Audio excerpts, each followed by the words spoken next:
Assalamualaikum warahmatullahi wabarakatuh. Waalaikumsalam warahmatullahi wabarakatuh. Waalaikumsalam warahmatullahi wabarakatuh. Kami dari kelompok 2 Mikrobiologi Terpadu akan mempresentasikan tentang kualitas tempe menggunakan berbagai penambahan. Kelompok kami terdiri dari 7 orang.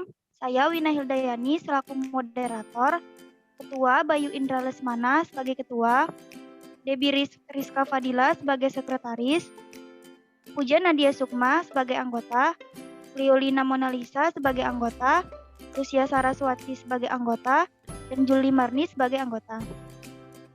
Baiklah, untuk penjelasan pertama akan disampaikan oleh Debbie. Kepada Debbie dipersilahkan.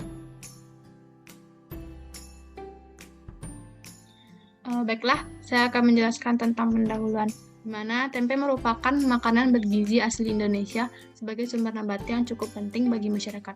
Kandungan gizi tempe mampu bersaing dengan bahan pangan non-nabati seperti daging, telur, dan ikan, baik kandungan protein, vitamin, mineral, maupun karbohidrat. Tempe adalah panganan yang terbuat dari hasil fermentasi kacang kedelai oleh kapang berjenis Rhizopus, seperti Rhizopus oligosporus, Rhizopus oryzae, Rhizopus stolonifera, dan Rhizopus arisus, yang secara umum dikenal sebagai kapang tempe.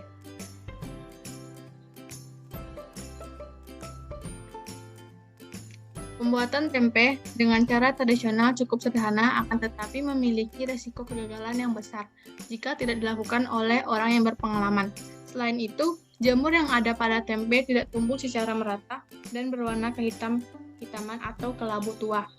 Sementara itu, tempe yang dibuat menggunakan cara baru memiliki pertumbuhan jamur yang merata dan baik serta berwarna putih. Jika tempe diiris, warna kedelai pada tempe tradisional akan berwarna kekuningan dan kuning muda pada tempe yang dibuat dengan cara baru. Maka dilakukan disverifikasi pangan yang dimaksudkan untuk memperoleh keragaman zat gizi sekaligus melepas ketergantungan masyarakat terhadap satu jenis pangan pokok tertentu. Disverifikasi produk tempe dapat dilakukan dengan cara menambahkan berbagai penambahan, yaitu dapat dengan penambahan biji lam torogung tanpa kulit dan bonggol nanas, serta bekatul beras merah. Selanjutnya, lam torogung merupakan tanaman yang dapat tumbuh baik dan banyak ditemui di berbagai tempat di Indonesia. Lam torogung telah dimanfaatkan oleh masyarakat sebagai pohon peneduh, pencegah erosi, sumber kayu bakar, dan pakan ternak. Biji lam torogung dapat dijadikan sebagai bahan makanan manusia yang biasanya hanya dalam bentuk makanan yang disebut botok. Namun, biji lam torogung ini kurang diminati dan terbuang sia-sia. Sehingga biji lam torogung merupakan salah satu limbah yang kurang dimanfaatkan manusia. Nanas merupakan buah yang sangat familiar bagi masyarakat Indonesia. Selain ini, pemanfaatan nanas terbatas pada daging buahnya saja, sementara kulit dan bonggolnya dibuang. Padahal kulit dan bonggol nanas diperkirakan masih memiliki manfaat. Salah satu pemanfaatannya yaitu kemampuannya mempercepat proses fermentasi tempe. Untuk melihat manfaat kulit dan bonggol nanas tersebut, pada proses fermentasi tempe akan terlihat pada waktu terbentuknya tempe nanti. Bekatul merah merupakan senyawa antioksidan yang dikelompokkan ke dalam 8 kelompok, antara lain asam fenolik, flavonoid, antosianin, proantosianin, tokoferol, tokotrienol, yeorizanol, dan asam fitat. Saat ini, bekatul justru banyak diburu untuk dikonsumsi manusia karena khasiatnya yang baik untuk kesehatan. Selanjutnya, penggunaan bahan baku tambahan selain kedelai dalam pembuatan tempe dilakukan agar kebutuhan akan kedelai tidak terlalu tinggi dan juga untuk menghambat biaya pembuatan tempe, sehingga masyarakat tetap dapat menikmati tempe sebagai menu lauknya sehari-hari. Lebih dari itu, tujuan penting lain adalah untuk memberikan variasi rasa maupun meningkatkan kadar nutrisi yang terkandung pada tempe itu sendiri, seperti protein dan kadar seratnya. Walaupun Rhizopus oligosporus sebagai kapang utama dalam pembuatan tempe, ternyata bakteri mempunyai fungsi yang sangat penting selama fermentasi tempe dan juga dia juga berperan penting dalam pembuatan tempe. Diversifikasi tempe ada 3 macam. Yang pertama yaitu menggunakan lam torogung, nanas, dan bekatul beras merah. Berikut prosedur pembuatan biji lamtaro. Persiapan bahan berupa kedelai, biji lamtaro, ragi, dan air. Sebelum kedelai dan biji lamtaro telah disertasi, dicuci, dan direbus terlebih dahulu. Peralatan yang digunakan adalah timbangan, bak plastik, panik, baskom plastik, pengaduk, kompor, dan cetakan. Proses pembuatannya dilakukan dengan cara biji lamtaro dan biji kedelai dicampur sesuai dengan perlakuan dan diinkubasi dengan ragi tempe sebanyak 1%. Dalam artian 1 gram ragi untuk 100 gram bahan. Kemudian diaduk hingga rata. Campuran biji lamtaro dan biji kedelai yang telah diberi ragi dikukus dengan plastik dan diinkubasi selama 18 dan 36 jam hingga terbentuk tempe. Selanjutnya yaitu proses pembuatan kulit dan bonggol nanas. Bahan yang digunakan adalah kacang kedelai, ragi, ekstrak bonggol nanas, dan kulit nanas, serta air. Ekstrak bonggol nanas dan kulit nanas didapat dengan cara mensortasi kulit nanas dan bonggol nanas, kemudian dicuci, dihaluskan, dan diekstrak. Peralatan yang digunakan adalah beker gelas, gelas ukur, pH meter, neraca analitis, kompor, panci, pengaduk, pisau, dan kantong plastik. Proses pembuatan tempe dengan kulit dan bonggol nanas yaitu kacang kedelai dibersihkan dan direndam selama 12 jam dengan ekstrak bonggol atau kulit nanas. Selanjutnya kedelai dicuci lalu direbus, ditiriskan dan dibiarkan pada suhu tidak terlalu panas lagi, baru dilakukan peragian. Kemudian dimasukkan kedelai ke dalam kantong plastik yang telah diberi lubang kecil dengan jarum. Ujung kantong plastik diratakan sehingga terbentuk lempengan yang cukup tebal. Inokulasi pada suhu ambien atau dalam suhu ruang. Diamkan hingga hangat di tempat yang terlindung atau ditutup dengan kain kasa. Saat hifa tersebut menyelimuti seluruh tubuh kedelai, proses fermentasi tempe dikatakan telah mencapai akhir.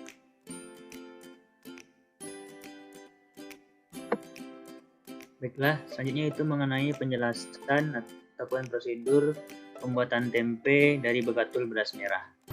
Adapun bahan-bahan yang diperlukan adalah kedelai putih, bekatul beras merah, ragi tempe, dan juga air. Kemudian untuk alatnya sendiri itu terdiri dari botol timbang, vortex, oven, desikator, spektrofotometer UV vis, tabung reaksi, pipet ukur, Erlenmeyer, crush porselin, muffle, corong pendingin balik, kertas saring, kemudian kertas indikator pH, ada labu takar dan labu kejedal, kemudian serangkaian alat titrasi, dan terakhir yaitu serangkaian alat destruksi. Nah, untuk metode pembuatannya, menurut Setiawati, Sarbini, dan Rezeki tahun 2008, dalam proses pembuatan tempe bekatul beras merah yang telah dimodifikasi, prosedur pembuatannya yaitu dilakukan penyiapan bahan, lalu disortir dengan tujuan untuk memisahkan antara kedelai yang baik dan kedelai yang cacat. Kemudian, kedelai direndam selama semalam atau kurang lebih 12 jam. Setelah itu, kedelai ditiriskan lalu dilakukan perebusan selama 10 menit. Setelah selesai, kedelai kemudian ditiriskan lalu dihilangkan kulit arinya.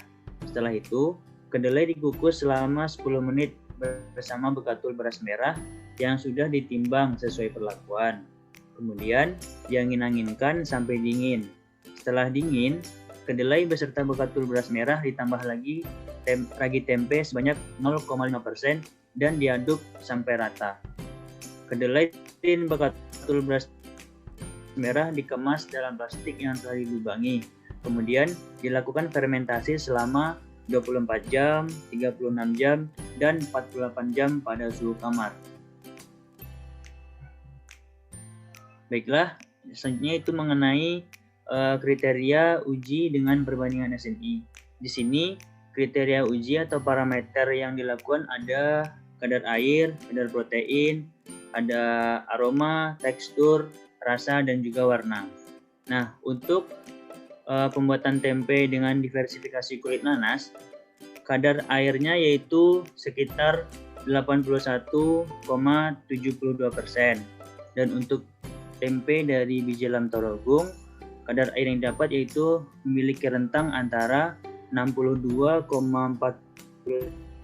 dan 70,57%. Dan untuk tempe dengan bekatul beras merah, kadar air yang dimiliki yaitu sekitar 47,69% sampai dengan 61,34%. Jika ketiga bahan ini dibandingkan dengan SNI tempe kedelai, setidaknya kadar air tersebut adalah maksimal 65%. Berarti dalam hal ini hanya tempe dari kulit nanas yang tidak memenuhi SNI. Kemudian untuk parameter kadar protein, tempe dari kulit nanas itu menghasilkan kadar protein antara 10,095% sampai dengan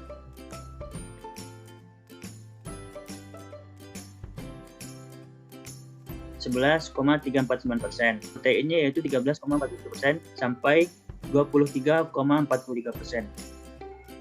Kemudian untuk bekatul beras merah, kadar proteinnya yaitu 20,16% sampai dengan 22,56%. Jika dibandingkan dengan SNI tempe kedelai, setidaknya minimal mengandung 15% kadar protein. Itu berarti ketiga bahan ini telah memenuhi SNI. Kemudian untuk parameter atau kriteria uji aroma. Untuk kulit nanas itu menghasilkan tempe dengan aroma nanas, kemudian biji lam toro menghasilkan aroma khas tempe biji lam toro. Kemudian untuk tempe bekatul beras merah itu menghasilkan aroma khas beras bekatul merah. Kemudian jika dibandingkan dengan SNI tempe kedelai, setidaknya baunya itu memiliki bau khas tempe tanpa adanya bau amoniak. Kemudian selanjutnya itu mengenai kriteria uji tekstur. Di sini tempe dari kulit nanas menghasilkan hifa yang jauh lebih rapat. Kemudian jika dengan biji lam toro, teksturnya itu lebih solid dan sedikit keras jika fermentasinya semakin lama. Dan untuk bekatul beras merah, tekstur yang dihasilkan itu cukup kompak. Semakin banyak bekatul yang ditambahkan, maka semakin rendah tingkat kekompakan tempe yang dihasilkan. Namun, jika dibandingkan dengan SNI tempe kedelai, itu teksturnya harus kompak. Jika diiris tetap utuh atau tidak mudah rontok. Selanjutnya itu mengenai kriteria uji rasa. Untuk tempe dengan diversifikasi kulit nanas, itu menghasilkan rasa seperti bahan nanas. Kemudian biji lam toro memiliki rasa khas tempe dan sedikit rasa masam jika fermentasinya berlangsung lama. Dan untuk bekatul beras merah itu menghasilkan rasa bekatul beras merah. Namun untuk SNI sendiri setelah kami lihat dan kami tinjau, beberapa artikel tidak menyebutkan mengenai parameter ataupun SNI dari rasa tempe itu sendiri. Dan parameter atau kriteria uji yang terakhir yaitu mengenai warna.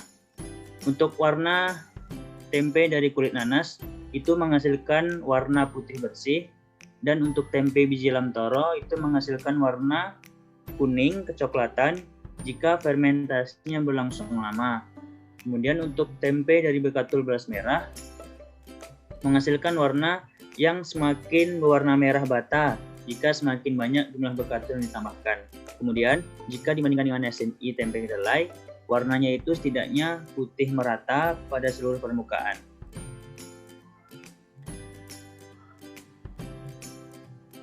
Baik, selanjutnya pembahasan. Yang pertama, kadar air.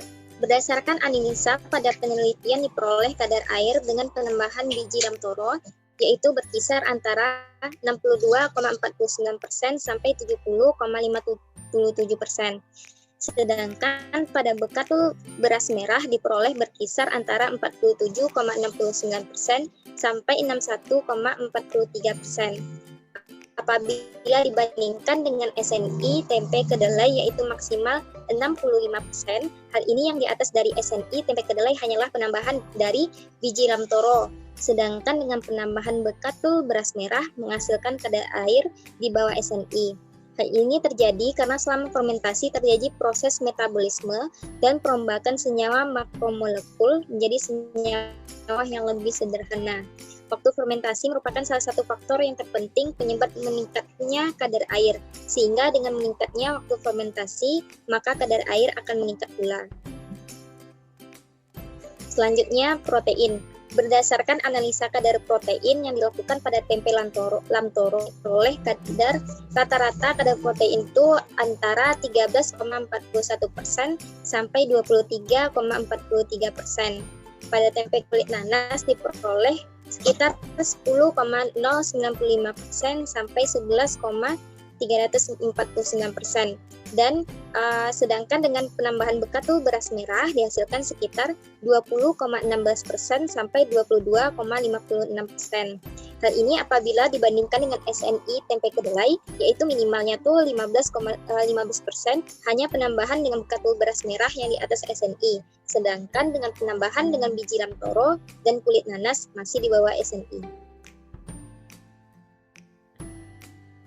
Selanjutnya yaitu dari segi organoleptik. Yang pertama yaitu dari segi aroma. Dari ketiga perlakuan pada penambahan biji lamtoro, kulit nanas, dan bekatul beras merah yang sesuai dengan SNI yaitu dengan penambahan biji lamtoro karena menghasilkan aroma yang normal, sedangkan pada kedua penambahan menghasilkan warna yang asing dan tidak memenuhi kriteria standar SNI tempe.